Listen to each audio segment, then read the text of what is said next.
नमस्कार, let's cook with Vaishu या चॅनलवर तुम्हा सर्वांचे स्वागत आहे. आज आपण बनवणार आहोत ढाबा स्टाईल मसाला भेंडी. जर तुमच्या घरामध्ये सर्वांना भेंडी खायला आवडत असेल तर नक्की या पद्धतीने तुम्ही भेंडी बनवून बघा. कमी साहित्यामध्ये ही भाजी रेस्टॉरंटमधल्या भाजीसारखी अगदी सोप्या पद्धतीने बनवली आहे. चला तर मग आपण रेसिपीला सुरुवात करूया. त्यासाठी इथे मी पाव किलो भेंडी घेतली आहे. भेंडी व्यवस्थित धुवून घेतली आहे आणि ती कोरडी करून घेतली आहे. आता आपण भेंडी कट करून घेऊ.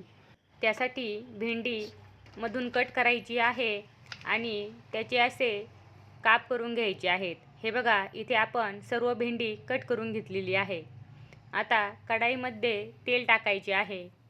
तेल गरम झाल्यानंतर त्यामध्ये आपण कट करून घेतलेली भेंडी टाकायची आहे. हे बघा, आपण इथे सर्व भेंडी कढाईमध्ये टाकली आहे. आता भेंडी 2-3 मिनिट छान परतून घ्यायची आहे. हे बघा, इथे आपण भेंडी मीडियम फ्लेमवरती छान परतून घेत आहोत. आता त्यामध्ये 1 चम्मच मीठ टाकायचं आहे आणि भेंडी पुन्हा 3-4 मिनिट छान परतून घ्यायची आहे. इथे आपण भेंडी 3-4 मिनिट छान परतून घेतली आहे.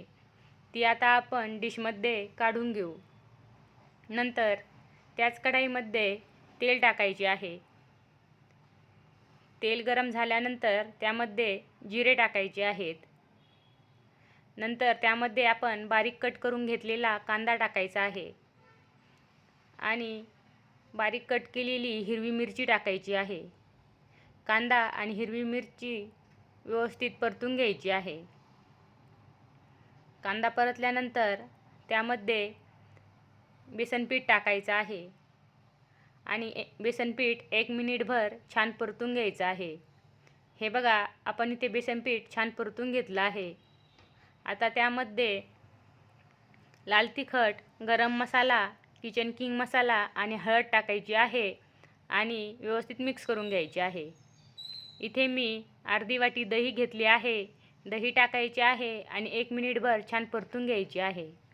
नंतर आपण परतून घेतलेली भेंडी टाकायची आहे आणि व्यवस्थित मिक्स करून घ्यायची आहे. मिक्स केल्यानंतर 2-3 मिनिट पुन्हा भेंडी छान परतून घ्यायची आहे आणि झाकण ठेवायचे आहे आणि एक वाफ काढून घ्यायची आहे. हे बघा, इथे आपण 1 मिनिटभर छान वाफ काढून घेतलेली आहे. अगदी मस्त अशी आपली भाजी तयार झाली आहे. तुम्ही बघू शकता, तेल आणि मसाला असा सेपरेट झालेला आहे. हॉटेलमध्ये ज्या प्रकारे आपल्याला ही भाजी मिळते त्याच प्रकारे आपली भाजी इथे तयार झाली आहे. ही भाजी तुम्ही चपाती किंवा भाकरीसोबत खाऊ शकता. अगदी स्वादिष्ट लागते. तर मग ही रेसिपी तुम्हाला जर आवडली असेल तर रेसिपीला एक लाईक आणि चॅनल सबस्क्राईब नक्की करा. पुन्हा भेटूया अशाच नवनवीन रेसिपींसोबत. धन्यवाद.